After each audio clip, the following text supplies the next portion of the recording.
المسلمين كانوا بيحاربوا ديانة ولنشر الإسلام وكذا، بس مش على حساب أرواح المسلمين. عمر بن الخطاب يظن إن كثير من الناس في شخصيته اللي هو القوة والجلد وكذا، أنه أول ما تولى الخلافة أبو بكر الصديق بدأ الفتوح، فتصور أن شخصية عمر بن الخطاب يعني أقوى من أبو بكر الصديق، فهيكون فيها استكمل عمر بن الخطاب نعم الفتوح نعم، لكن أول قرارين خدهم، ودي حاجة مهمة جدا في تصور المسلمين كانوا بيحاربوا ديانة ولنشر الإسلام وكذا، بس مش على حساب أرواح المسلمين، ودي حاجة مهمة جدا.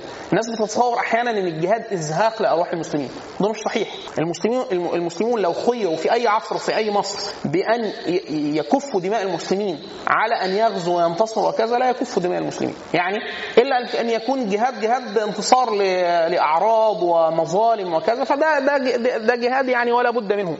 لكن هي فكرة الجهاد التخيير ده، وجاهد أو لا أجاهد، لا تكف دماء المسلمين أفضل. يعني عمر بن الخطاب أول قرار خده أن يتوقف الناس في الفتوح في العراق، مش عايزهم يوغلوا في أرض الكفار حتى لا يعني يتمالى عليهم الكفار فيقتلوهم. وأمر سيدنا عمرو بن العاص قال له لو ما كنتش دخلت حدود مصر فلا تدخل مصر، يعني لا تبعد بالمسلمين في أراضي الروم. هو خايف على مين؟ لأنه مخير، يفتح ولا يفتح ليه؟ يعني أنا ممكن أقعد فترة هنا وابني حصون وانشر الإسلام، وبعد كده إن شئت انتقلت، لكن واحد يقول لك لا احنا لازم ننتقل، لا مش لازم ننتقل، نؤمن المسلمين ودينهم وكذا كان بها. ما تأمين هذا أو نشر الدين قائم على الحركة تحرك، نشر الدين وتأمين وكذا قائم على السكون وحفظ دماء المسلمين، يعني هو مش خيار واحد، لا هي مصلحة محسوبة أو مراعاة في كلا الأمرين. فسيدنا عمرو بن العاص قصة مشهورة، هو لما علم أن عمر بن الخطاب أرسل إليه الرسول أو كان على تخوم مصر، فأخر الرسول قال له استنى يعني شوية كده وهات لي الرسالة. وكان هو